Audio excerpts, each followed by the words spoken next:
Hello! Hi అండి. మీరు నా లాస్ట్ లాంగ్ వీడియోలో చూసారు కదండీ! నేను ఈ మార్చ్ మంత్ మొత్తం కూడా కన్సిస్టెంట్‌గా చదువుదాం అనేసైతే నేను స్టార్ట్ చేశానండి. అండ్ కొన్ని కొన్ని డేసు కొన్ని వర్క్స్ వల్ల చదవలేకపోయాను. అండ్ ఫస్ట్ 15 డేస్ ఒక 5-6 డేస్ అయితే చదవలేకపోయానండి. బట్ కానీ నేను అలా ఫుల్లుగా 2 అవర్స్ చదవలేకపోయినా కూడా మినిమమ్ ఒక 10 మినిట్స్ కానీ, 20 మినిట్స్ కానీ చదవడానికైతే ట్రై చేశానండి. అలా ఆ 15 డేస్ అయితే కంప్లీట్ అయిపోయాయండి. ఈ వీడియోలో మీరు మిడ్ ఆఫ్ ద మార్చ్ నుండి మార్చ్ ఎండింగ్ వరకు నేను ఎన్ని డేస్ చదివాను అనేసి ఈ వీడియోలో షేర్ చేసుకుంటానండి. మార్చ్ మంత్‌లో చాలా ఫెస్టివల్స్ వచ్చాయండి. అండ్ అలాగే చాలా విషయాలు కూడా జరిగాయి గదా! అండ్ ఈ మార్చ్‌లోనే నా బర్త్‌డే గూడా ఉందండి. అండ్ అలాగే ఈ మార్చ్ నా బర్త్‌డే ఒక ఫ్యూ డేస్ ముందే నాకు పీరియడ్ గూడా వచ్చింది. అండ్ అలాగే ఈ మార్చ్ మంత్‌లోనే పిల్లలకి స్ప్రింగ్ హాలిడేస్ కూడా వచ్చాయి. ఇలా ఈ మార్చ్‌లో చాలా వచ్చాయండి. నేను ఈ మార్చ్ ఫస్ట్ నుండి 31 వరకు కంపల్సరీ ఎవ్రీడే చదువుదాం అనేసైతే స్టార్ట్ చేశానండి. బట్ కానీ కొన్ని డేస్ అయితే బానే చదివాను. కొన్ని డేస్ అయితే చదవలేకపోయాను. But that's okay. చదవలేకపోయాను అనేసి ఎక్కువ ఫీల్ అయిపోయి బాధపడకుండా సో, నాకు టైం ఉన్నంత వరకు నేనైతే చదవడానికైతే ఖచ్చితంగా ట్రై చేశానండి.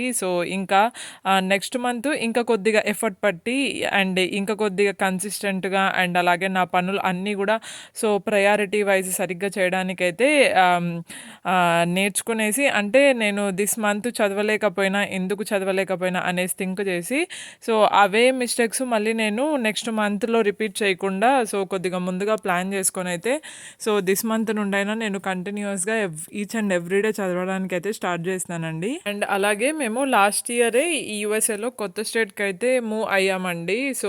యూఎస్ఏలో ఇన్ని ఇయర్స్ నుండి ఉంటున్నాం కదా! మాకు ఒక్కసారి కూడా డేలైట్ సేవింగ్ స్టార్ట్ అయినప్పుడు అంటే స్ప్రింగ్ టైంలో డేలైట్ సేవింగ్ స్టార్ట్ అయినప్పుడు స్లీప్‌కి పెద్దగా డిస్టర్బెన్స్ ఏమీ రాలేదండి. బట్ కానీ ఈ న్యూ స్టేట్‌లో మార్చ్‌లోనే కదా! మార్చ్ 8 అనుకుంటా అండి. ఇక్కడ డేలైట్ సేవింగ్ స్టార్ట్ అయింది. దానివల్ల కొద్దిగా స్లీప్ కూడా చాలా డిస్టర్బ్ అయిందండి. ఒక 1 వీక్, 2 వీక్స్ పట్టింది. ఇక్కడ కొత్త స్టేట్‌లో ఈ డేలైట్ సేవింగ్‌కి అడ్జస్ట్ కావడానికి.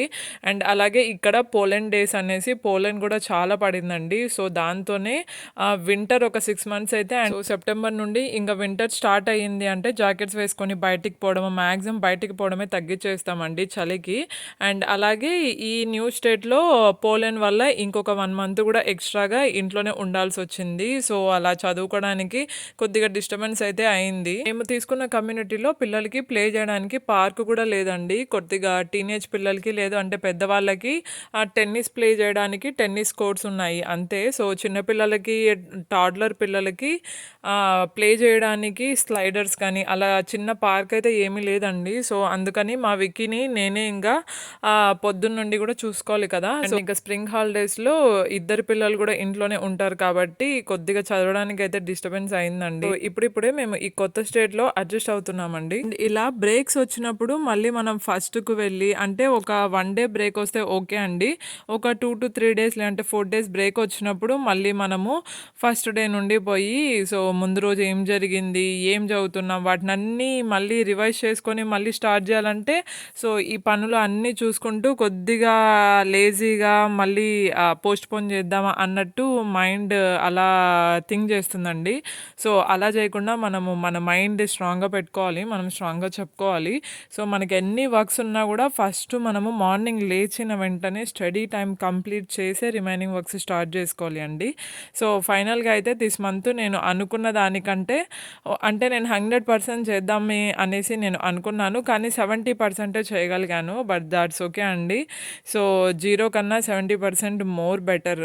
అండ్ మీరు కూడా నాలాగా మీ స్టడీస్‌ని మళ్ళీ స్టార్ట్ చేస్తున్నారా? ఈ వీడియో మీకు ఎలా అనిపించిందో కామెంట్ సెక్షన్‌లో చెప్పడం మర్చిపోవద్దండి. Thank you so much for watching అండి. బాయ్.